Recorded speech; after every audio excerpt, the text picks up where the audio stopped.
ओम तत्सत्। श्रीमते रामचंद्राय नमः। ओम परमहंसा स्वादित चरणकमल चिन्मकरंदाय भक्तजनमानस निवासाय श्रीरामचंद्राय नमः। वागीसा यस्य वदने लक्ष्मीर्यस्य च वक्ष्यसि यस्यास्ते हृदये संवित् तं नृसिंहमहं भजे। विश्वसर्ग विसर्गादि नवलक्षणलक्षितं श्रीकृष्णख्यं परं धामं जगद्धाम नमामि तत्। प्रह्लाद नारद पराशर पुण्डरीक व्यासंबरीश सुख सौनक भीष्मदल्व्यं रुक्माङ्गदार्जुन वसिष्ठ विभीषणादीन् पुण्यानिमन् परम भागवतं नमामि। श्री सीतानाथ समारंभं श्रीरामानंदार्य मध्यमम् अस्मदाचार्य पर्यन्तं वन्दे श्री गुरु परंपरां। नमोस्तु रामाय सलक्ष्मणाय देव्यै च तस्यै जनकात्मजायै। नमोस्तु रुद्रेन्द्र यमानिलेभ्यो नमोस्तु चन्द्रार्कमरुद्गणेभ्यः। यत्र यत्र रघुनाथ कीर्तनं तत्र तत्र कृतमस्तकाञ्जलिं वाष्पवारि परिपूर्णलोचनं मारुति नमत राक्षसान्तकम्। श्रीरामः शरणं समस्तजगतां रामं विना का गति। रामेण प्रतिहन्यते कलिबलं रामाय कार्यं नमः। रामत्रस्यति कालभीमभुजगो रामस्य सर्वं वशे। रामे भक्तिरखण्डिता भवतु मे रामस्त्वमेवाश्रयः। श्रीराम जय राम जय जय राम। श्रीराम जय राम जय जय राम। श्रीराम जय राम जय जय राम।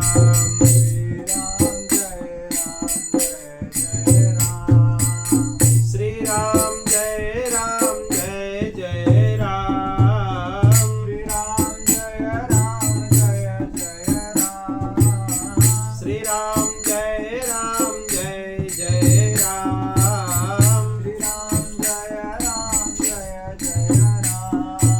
श्रीराम जय राम जय जय राम। श्रीराम जय राम जय जय राम।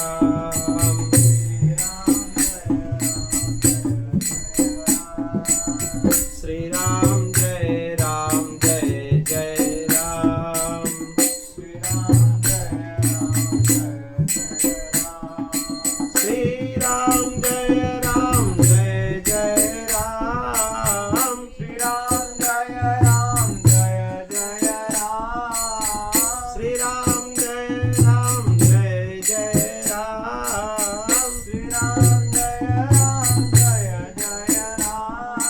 श्रीराम जय राम जय जय राम।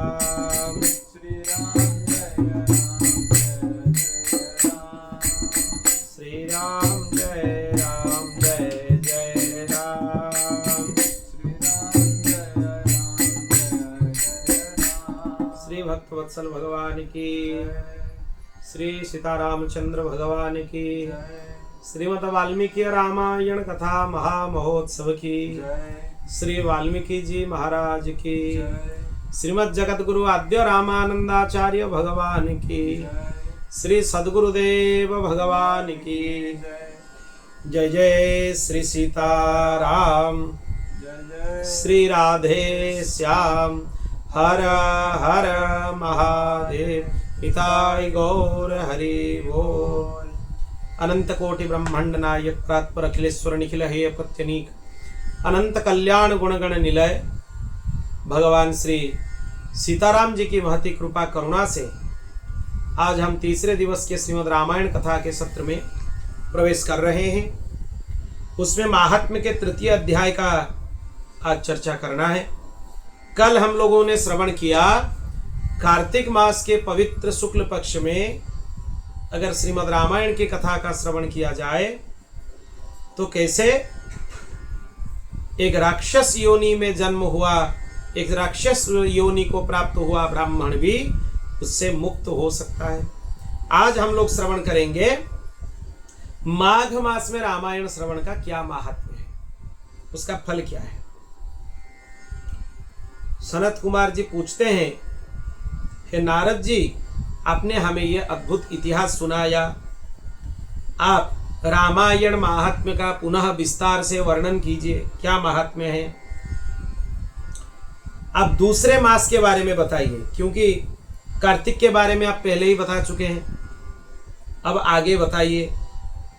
नारद जी बोलते हैं, आप बहुत भाग्यशाली हैं, कृतकृत्य हैं, इसमें कोई संशय नहीं, क्योंकि आप भगवान राम के गुणानुवाद श्रवण करने के लिए उद्यत हुए हैं, इसीलिए आप सबसे भाग्यवान हैं। माहात्म्य श्रवणम यस्य राघवस्य कृतात्मनाम दुर्लभम प्राहुरत्यंतम मुनयो ब्रह्मवादिनः। जो भगवान राम के महात्म्य श्रवण करने के लिए उत्सुक हैं, वो सबसे, उनका जीवन को ही सबसे दुर्लभ माना जाता है। क्यों? जो भगवान राम के कथा को श्रवण नहीं करते हैं, वो मनुष्य रूप धारण करते हुए भी पृथ्वी के ऊपर बोझ है, उनके जन्म का कोई औचित्य ही नहीं है। और आप लोग तो विचित्र पुरातन इतिहास श्रवण करने के लिए उत्सुक हैं। यही रामचरित्र श्रवण करने से समस्त पापों का निवारण और रोगों का विनाश हो जाता है। आसीत पूरा द्वापरे च सुमतिर्नाम भूपतिः सोमवंशोद्भवः श्रीमान सप्तद्वीपैकनायकः। बहुत पूर्व की बात है, द्वापर में सुमति नाम से प्रसिद्ध एक राजा थे। उनका जन्म चंद्रवंश में हुआ था। वो श्री संपन्न थे, सातों द्वीपों के एकमात्र सम्राट थे, धर्मात्मा थे, सत्यवादी थे, सभी प्रकार के संपत्तियों से सुशोभित थे और राम कथा के सेवन और भगवान राम के समाराधन में ही संलग्न रहते थे। मतलब राम भक्ति में ही उनका जीवन सराबोर रहता था, ऐसा उनका जीवन था। और राम भक्तों की भी सेवा करते थे। उनके मन में तनिक भी अहंकार के नाम तक नहीं था। समदर्शी थे, सद्गुण संपन्न थे, हितैषी थे, सबके लिए शांत थे, कृतज्ञ थे, यशस्वी थे। और उनकी जो पत्नी थी, उनका नाम था सत्यवती। वो भी उत्तम लक्षणों से सुशोभित थी। और दोनों पति पत्नी रामायण नित्य पाठ करते थे, सुनने में संलग्न रहते थे, अन्नदान करते थे, जलदान करते थे और असंख्य पोखरों, बगीचों और वावड़ियों का निर्माण भी कराया था।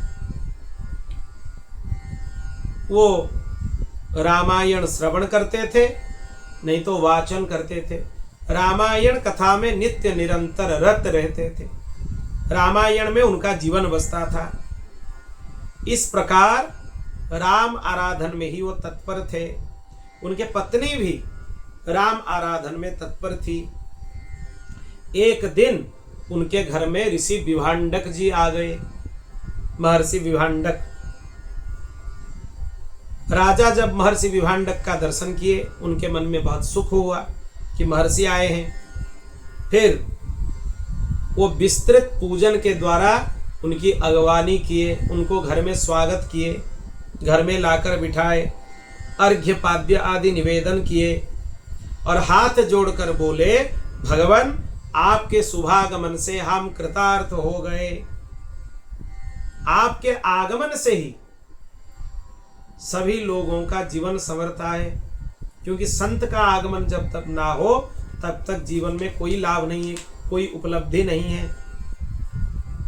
इसीलिए आपको मैं स्वागत करता हूं, आपके श्री चरणों में नतमस्तक हूं। आप जैसे पुण्यात्मा महापुरुष जब कहीं भी पहुंच जाते हैं, समस्त तीर्थ वहां पर जाकर उपस्थित हो जाते हैं। इसीलिए आप कृपा करें, हम आपकी क्या सेवा करें, हमारे लिए आज्ञा करें। फिर ऋषि बोले, राजन तुमने जो कुछ कहा ये तुम्हारे विनय के प्रभाव है। और इसी से तुम परम कल्याण में भी भागी हो। इतने उत्तम वचन कोई भक्त के मुख से ही निकल सकता है। तुम भक्त ही हो, तुम्हारा कल्याण हो। पर एक बात मैं तुम्हें पूछना चाहता हूं, तुम रामायण का नित्य पाठ क्यों करते हो? क्योंकि भगवान को संतुष्ट करने के लिए बहुत सारे पुराण हैं, उनका भी तुम पाठ कर सकते हो। पर रामायण में तुम पति पत्नी दोनों इतने रत क्यों हो, उसके बारे में बताओ। फिर राजा बताते हैं, आपको हम पूरा चरित्र बताते हैं, ध्यान देकर सुनिए। पूर्व जन्म में मालती नामक एक शूद्र था। कौन? राजा स्वयं, वही थे मालती नामक शूद्र। सदा कुमार्ग पर चलते थे, लोगों के अहित में संलग्न थे, दूसरों की चुगली करते थे, धर्मद्रोही थे, असत मार्ग में चल रहे थे और देव संपत्तियों से ही अपना जीविका निर्वाह करते थे। देव संपत्तियों से जीविका निर्वाह का अधिकार सिर्फ उनके अर्चक को ही है, दूसरे किसी को नहीं। जो देवता के अर्चक हैं, विधिवत उनके पूजा अर्चना सेवा करते हैं, उनको ही देवता के संपत्ति के ऊपर अधिकार है। कहां तक? दुरुपयोग के लिए नहीं, अपने पेट भरने तक। जैसे कि भगवान के संपत्ति से उनको कुछ कण अन्न प्राप्त हो सके, वो भी प्रसाद के रूप में। मतलब ये नहीं कि कहीं से भी अन्न लाए और खा लिए। भगवान के संपत्तियों से जो प्राप्त होने वाला है, उससे भगवान की उत्तम सेवा पूजा का विधान किया जाए, फिर भगवत प्रसाद को ही ग्रहण किया जाए। वो भाव से अगर कोई रहे तो उसके लिए सही है, अगर उपभोक्ता हो जाए तो किसी के लिए सही नहीं है, क्योंकि देवताओं की संपत्ति देवताओं का ही है। सभी प्रकार के पाप ये कर लिए अपने पूर्व जन्म में, गोहत्या, ब्राह्मण हत्या, चोरी, ये सब कर लिए। दूसरे प्राणियों को कठोर बातें बोलना, वेश्याओं में आसक्त रहना, धर्म की शास्त्र की आज्ञा का उल्लंघन करना, नित्य मृगों का मांस भोजन करना, ऐसे बहुत पाप में वो संलग्न थे। एक दिन की बात है, वो भूखा प्यासा थे, थक गए थे, निद्रा में झूमता हुआ एक निर्जन वन में आ गए। वहां उनकी दृष्टि भगवान वशिष्ठ के आश्रम पर पड़ी। भगवान वशिष्ठ, महर्षि वशिष्ठ उसी वन में आश्रम में रहते थे। वहां उनके आश्रम के पास एक सरोवर था, जिसमें हंस, कारंडव आदि जल पक्षी छा गए थे। पुष्पों से वो वन आच्छादित था। उस समय वो वृक्षों की जड़ें उखाड़कर उसके द्वारा इन्होंने अपनी भूख बुझाई और जलपान करके अपनी तृष्णा का निवारण किया। फिर भगवान वशिष्ठ के आश्रम के पास ही ये निवास करने लगे। छोटी मोटी जो स्फटिक शिला थे, उनको जोड़कर दीवार खड़ी कर दी वहां पे। फिर पत्तों, तिनकों और काष्ठों के द्वारा एक सुंदर घर भी बना लिए। वहां पर मृग आदि पशुओं को मारकर 20 वर्ष तक अपनी जीविका वो चलाते रहे। कहाँ? भगवान वशिष्ठ के आश्रम के पास। तदनंतर पूर्व जन्म में उनकी जो पत्नी, उसकी नाम थी काली, वो निषाद कुल की कन्या थी, विंध्य प्रदेश में उत्पन्न हुई थी। उसके भाई बंधुओं ने उसका त्याग कर दिया था। वो भी भूख प्यास में शिथिल होकर वहां पर जाकर पहुंच गई। किनके पास? इन शूद्र के पास। इनका पूर्व नाम क्या था? मालती। वो शूद्र थे और उनके पत्नी थी काली, उनका नाम। फिर इनके मन में उस स्त्री के प्रति दया आया, इसीलिए उसको वो खाने के लिए कुछ मांस, जल के लिए कुछ फल दे दिए। फिर वो निषाद कुल की कन्या वहीं उनके पास निवास करने लगी। उसको घर से क्यों निकाल दिया गया था? क्योंकि उसने अपने पति का वध कर दिया था। इतने दुष्टा थी वो, इसीलिए घर से उसको उनके भाई बंधुओं ने निकाल दिया था। फिर वो दोनों पति पत्नी के भाव से भगवान वशिष्ठ के आश्रम के पास रहने लगे, दोनों ही। एक दिन वो जीविका के लिए भगवान वशिष्ठ के आश्रम पर चले गए। वहां देखिए कि देवर्षियों की समाज जुटा हुआ था, बहुत लोग आए थे, ऋषि मुनि लोग आए थे। वो समय था माघ मास, नित्य ही रामायण का पाठ हो रहा था, नित्य। और वहीं पर ये दोनों निराहार थे, पुरुषार्थ करने में समर्थ नहीं थे, भूख प्यास से व्याकुल थे। इसीलिए भगवान वशिष्ठ के आश्रम पर ये लोग जाकर पहुंच गए और 9 दिनों तक भक्ति पूर्वक रामायण कथा सुनते रहे। और अंतिम दिन ही जब कथा पूरा हो गई तब इन दोनों की मृत्यु हो गई, निषाद की भी और जो पत्नी भाव से जो दुष्टा आई थी, जो स्त्री आई थी, उसकी भी। पर इनके जो रामायण श्रवण के रूप में जो उत्तम कर्म इनके द्वारा हुआ था अपने जीवन के अंतिम काल में, उसके द्वारा भगवान मधुसूदन प्रसन्न हो गए। भगवान के दूत वहां पर आ गए, इन दोनों को विमान में बिठाकर भगवान के उत्तम धाम में लेकर पहुंच गए। भगवान चक्रपाणी के पास ये लोग जाकर पहुंच गए। भगवान के सानिध्य में ये लोग रहने लगे। फिर वहां से वो बाद में आए। यहां पर एक प्रश्न है कि भगवत धाम से पुनरावृत्ति होती नहीं है, फिर ये लोग अगर पहुंच गए तो इनकी पुनरावृत्ति कैसे हुआ? फिर वहां से वो नित्य वैकुंठ या नित्य साकेत नहीं है जहां ये लोग पहुंचे थे। अगर वो नित्य वैकुंठ या नित्य साकेत होता तो इनकी पुनरावर्तन, पुनर्जन्म संभव नहीं है। वो भगवान के कोई दूसरे धाम है, पर त्रिपाद विभूति कहीं है, मूल धाम भगवान का जो है वो नहीं है। इसीलिए इन लोगों का पुनरावर्तन फिर से हो गया। ये फिर से ये दोनों आकर यहाँ पर प्रकट हो गए, और वो भी तुरंत नहीं, कोटि सत युगों तक, 100 करोड़ युग तक वो राम धाम में रहे।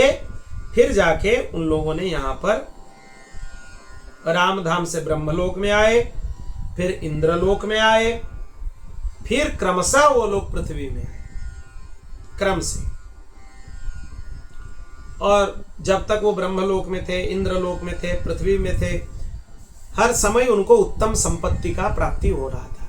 क्यों? रामायण श्रवण के प्रभाव से कहीं भी उनकी कोई दिक्कत नहीं, अतुल संपत्ति की प्राप्ति हुई। इसीलिए इस दूसरे जन्म में भी वो लोग रामायण श्रवण में उद्यत थे, रामायण ही सुनना चाहते थे, क्योंकि रामायण श्रवण से ही उनको ये उत्तम फल की प्राप्ति हुआ था। ये महर्षि विभांडक सुनकर अत्यंत प्रसन्न हुए, बोले, राजा सुमति, तुम धन्य हो, तुम्हारा मन रामायण में लगा हुआ है। अपने जीवन के अंतिम काल में चाहे जबरदस्ती ही हो, रामायण कथा सुनने के बाद ही उनको ये दिव्य संपत्ति की प्राप्ति हुई। तो इसीलिए हम पहले दिन ही यह निवेदन किए थे, अगर 2 चीज एक साथ चाहिए, भोग भी चाहिए, मोक्ष भी चाहिए, तो राम कथा का आश्रय ले। दूसरे कोई वस्तु का या कोई व्यक्ति विशेष का आश्रय का आवश्यकता नहीं है। बोल भक्तवत्सल भगवान की जय। अब रामायण कथा आप लोग श्रवण कीजिए। नारद जी बता रहे हैं, माघ मासे सिते पक्षे रामायणं प्रयत्नतः नवाह्ना किल श्रोतव्यम सर्वधर्म फलप्रदम। इसलिए माघ मास के शुक्ल पक्ष में रामायण की कथा सुननी चाहिए। ये पवित्र आख्यान समस्त पापों का नाश करने वाला है। जो इसे बांचता है अथवा सुनता है वो भगवान राम का भक्त हो जाता है। इतना अद्भुत महिमा है इसका। अब हम श्रवण करते हैं चैत्र मास में राम जी की कथा श्रवण का क्या महात्म्य है। अब दूसरे महात्म्य का वर्णन कर रहे हैं नारद जी। सबको मनवांछित फल प्रदान करने वाला है श्रीमद् रामायण। दुष्स्वप्न का नाशक है, धन की प्राप्ति कराने वाला है, भोग और मोक्ष दोनों प्रदान करने में समर्थ है। इसके बारे में एक प्राचीन इतिहास का वर्णन करते हैं। आसीत् पुरा कलियुगे कलिको नाम लुब्धकः परदार परद्रव्य हरणे सततम रतः। कलियुग में कलिक नामक एक व्याध रहता था। वो सदा पराई स्त्री पराये धन के अपहरण में ही लगा रहता था और दूसरों की निंदा करना उसकी नित्य का काम था।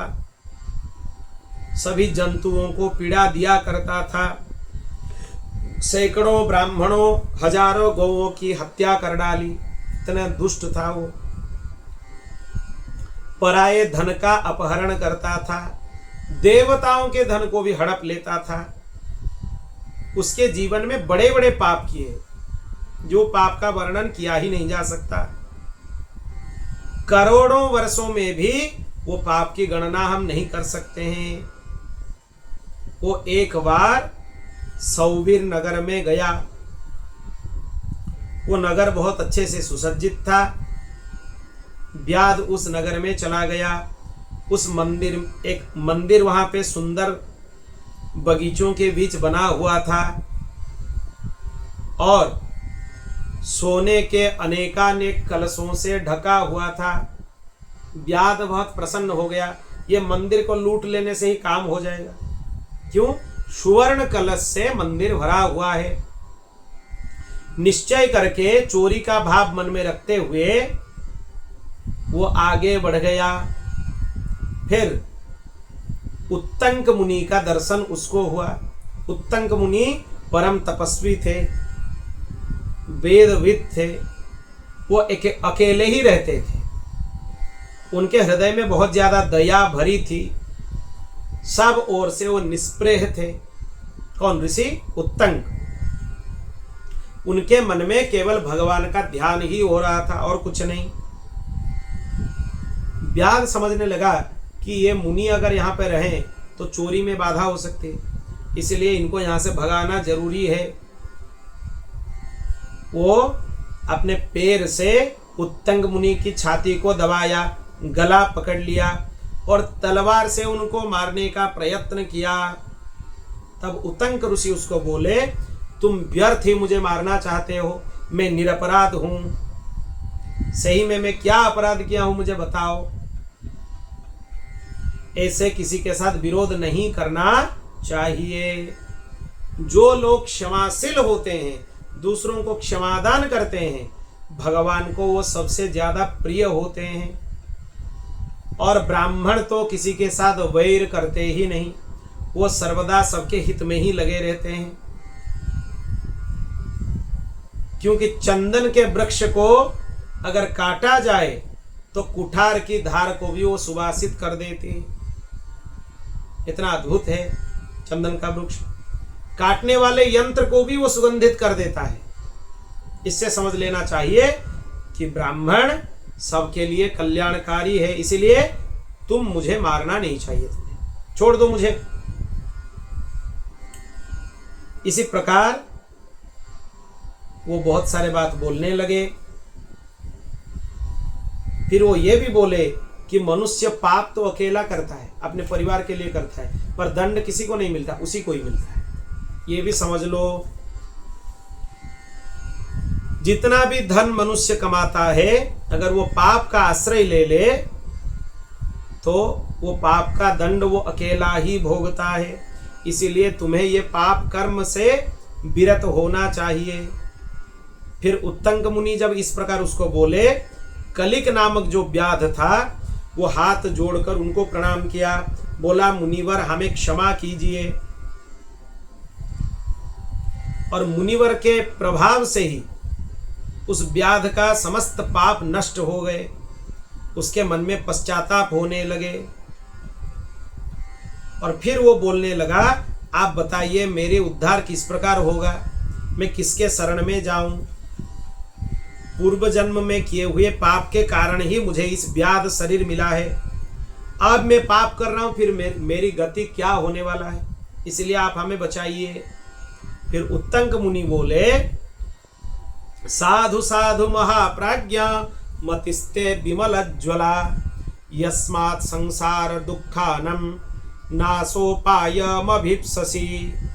तुम धन्य हो, तुम्हारी बुद्धि बड़ी निर्मल और उज्जवल है, क्योंकि तुम संसार संबंधी दुखों के नाश का उपाय जानना चाहते हो। इसीलिए चैत्र मास के शुक्ल पक्ष में तुम्हें भक्ति भाव से रामायण की कथा सुननी चाहिए। इस कथा के श्रवण से ही मनुष्य समस्त पापों से छुटकारा पा जाता है, इसीलिए कथा आपको सुनना चाहिए। इतने में ही कलिक व्याध के सारे पाप नष्ट हो गए। रामायण कथा सुनकर वो तुरंत मृत्यु को प्राप्त हो गया। फिर भगवान का स्तवन किए उत्तंक मुनि, और उन्हीं के सामने ही दिव्य विमान प्रकट हुआ, और वो व्याध दिव्य विमान में बैठकर भगवान के परम धाम को चला गया, महापातक से मुक्त हो गया।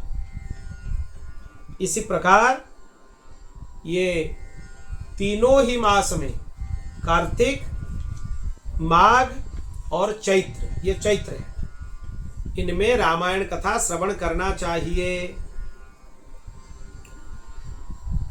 चैत्र मास के शुक्ल पक्ष में अगर रामायण कथा सुना जाए तो समस्त पाप से जीव मुक्त हो जाता है, इसीलिए रामायण का आश्रय भली भांति लेना चाहिए। अब सूत जी कहते हैं, रामायण का माहात्म्य सुनकर सनत कुमार आदि बहुत प्रसन्न हुए। फिर उन्होंने नारद जी से जिज्ञासा की कि रामायण सुनने का विधान क्या है, यह हमें बताइए। तो नारद जी बोलते हैं, आप लोग एकाग्रचित्त होकर विधान का श्रवण करें। वक्ता और श्रोता भक्ति भाव से विधान का पालन करना चाहिए।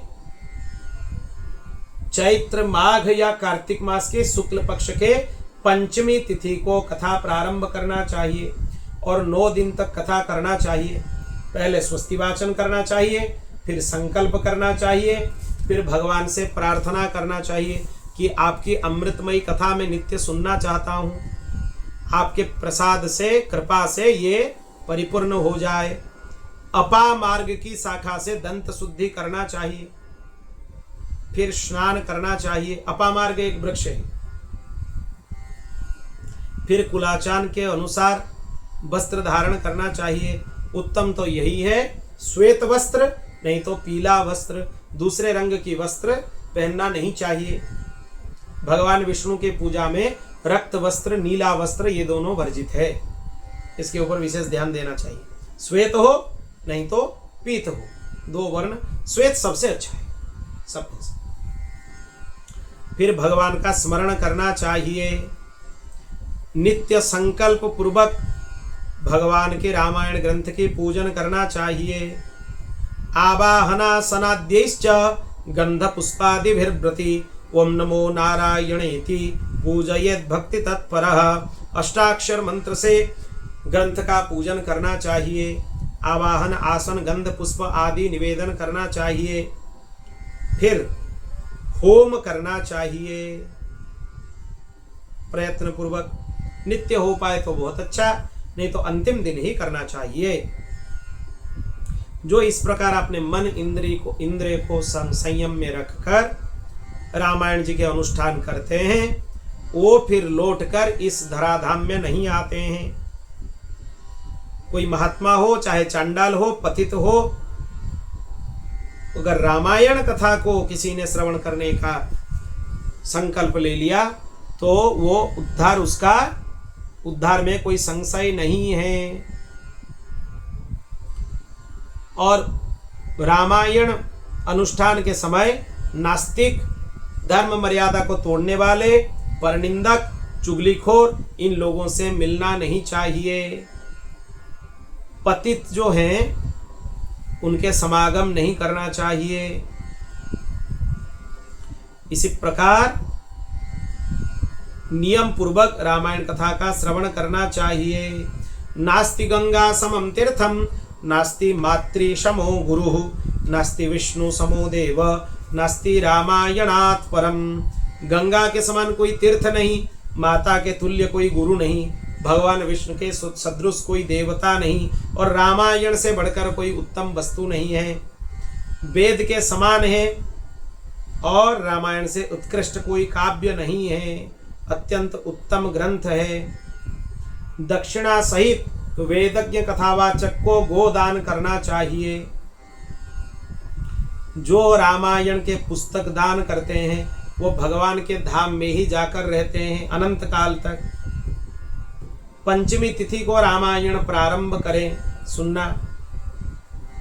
ये कथा सुनने से श्रोता को पुंडरीक यज्ञ का फल प्राप्त होता है, फल मिल जाता है। अश्वमेध यज्ञ का फल मिल जाता है, वो भी 2, एक नहीं 2 अश्वमेध का पुण्य मिलता है। 4 बार जो इस कथा का श्रवण कर लिया वो 8 अग्निष्टोम के पुण्य की भागी होता है। 5 बार जिसने श्रवण किया उसका द्विगुण फल हो जाता है।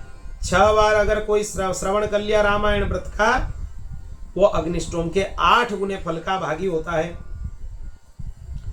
और आगे तक कितना ही बताया जाए, जो 8 बार कथा सुन लेता है उसे नरमेध यज्ञ का 5 गुना फल मिलता है। 9 बार सुन ले तो गोमेध यज्ञ का पुण्य प्राप्त होता है। और जो अनुष्ठान करता है उसके शोक कभी नहीं होते हैं। जो रामायण पाठ या श्रवण करता है, गंगा नहाता है, धर्म मार्ग का उपदेश करता है, ये संसार सागर से मुक्त हैं। ये तीनों ही मुक्त हैं। सबको रामायण कथा सुनना चाहिए, यही श्रवणीय है। इसका कितना ही महात्म्य वर्णन किया जाए। कोई मंदिर में, पुण्य क्षेत्र में, संत सत्पुरुषों की सभा में रामायण का प्रवचन करना चाहिए। जो कामासक्त प्राणी है वो रामायण के आश्रय से मुक्त हो जाते हैं। जो आर्त हैं, किसी पीड़ा से पीड़ित हैं, उनको भी रामायण कथा श्रवण करना चाहिए। सर्वोपरि संसार सागर से मुक्त होने के लिए रामायण जैसा कोई दूसरा ग्रंथ है ही नहीं। इसका श्रवण पाठ नित्य नैमित्तिक करना चाहिए। ये तपस्याओं में सबसे बड़ी तपस्या है। राम नामैव नामैव नामैव मम जीवनम कलौ नस्तैव नस्तैव नस्तैव गतिरन्यथा। स्कंद पुराण में श्लोक है। केवल राम नाम ही मेरा जीवन है। कलयुग में और कोई उपाय से जीव की सद्गति नहीं होती, नहीं होती, नहीं होती। स्कंद पुराण के रामायण महात्म्य में है। हरेर नाम जैसा ही श्लोक है, एक श्लोक हरेर नाम है। इसीलिए 9 दिन तक रामायण जी का श्रवण करना चाहिए। इस प्रकार सनत कुमार आदि जो ऋषि हैं वो नारद जी के उपदेश से कृतकृत्य हो गए, धन्य हो गए। इसको श्रवण करने से पाप से तत्काल मुक्त हो जाते हैं। जो इस ग्रंथ का पूजन करते हैं भगवती लक्ष्मी के सहित नारायण भगवान प्रसन्न हो जाते हैं। वाचक अगर उचित प्रकार से इसकी कथा करे तो उसके ऊपर ब्रह्मा विष्णु महेश्वर तीनों ही प्रसन्न रहते हैं। रामायण के वाचक को अपने वैभव के अनुसार गो, वस्त्र, सुवर्ण, रामायण के पुस्तक आदि वस्तुएं देना चाहिए। अब रामायण दान का पुण्यफल बताया जा रहा है। जो रामायण श्रवण करते हैं, दान करते हैं, दुष्ट ग्रह, वेताल आदि उनको बाधा नहीं पहुंचा सकते हैं और दूसरे भय भी उनके ऊपर नहीं होता है। ये रामायण आदि काव्य है, वेद के अनुकूल है, सब पापों के नाशक है और समस्त यज्ञों के पुण्य फल प्रदाता है। कोई आधे श्लोक का भी पाठ कर ले रामायण जी का, वो कभी पाप के बंधन में नहीं आता है। इतना अद्भुत है। शतजन्मार्जितैः पापैः सद्य एव विमोचितः सहस्रकुल संयुक्तैः प्रयान्ति परमं पदम। जो 100 जन्म में उपार्जित किए हुए पाप से मुक्त होना चाहते हैं वो रामायण का आश्रय ले ले। अपने 21 पीढ़ियों के साथ वो रामायण श्रवण से मुक्त हो जाते हैं। जो प्रतिदिन राम के कीर्तन सुनते हैं, कथा सुनते हैं, उनके लिए तीर्थ सेवन, गोदान, तपस्या, यज्ञ किसी की आवश्यकता नहीं है, सब प्राप्त हो जाते हैं। इसीलिए रामायण कथा नित्य सुनना चाहिए। जो एकाग्र चित्त होकर रामायण को सुनता है अथवा पढ़ता है, वो समस्त पापों से मुक्त होकर भगवान विष्णु के धाम में चला जाता है। बोल भक्तवत्सल भगवान की। यही महात्म्य की कथा पूर्ण हुई। आगे फिर हम कल के सत्र से रामायण जी के बाल कांड के प्रथम सर्ग से कथा प्रारंभ करेंगे, और जो बहुत अद्भुत कथा है, उसमें बहुत सारे विशिष्ट चरित्रों का वर्णन है। मतलब कल से ही ग्रंथ में हम लोग प्रवेश करेंगे। सीताराम हनुमान सीताराम हनुमान सीताराम हनुमान सीताराम हनुमान सीताराम हनुमान सीताराम हनुमान सीताराम हनुमान सीताराम हनुमान सीताराम हनुमान सीताराम हनुमान सीताराम हनुमान सीताराम हनुमान सीताराम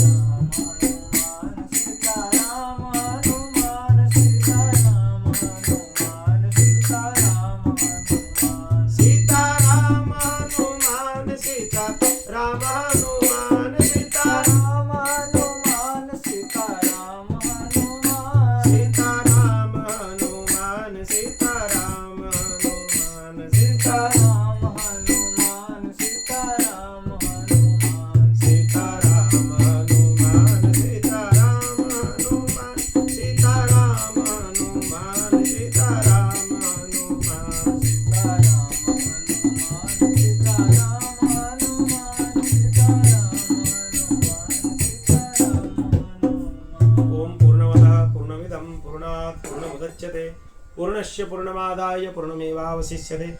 हरि ओम शांति। श्री सीतारामचंद्रार्पणमस्तु।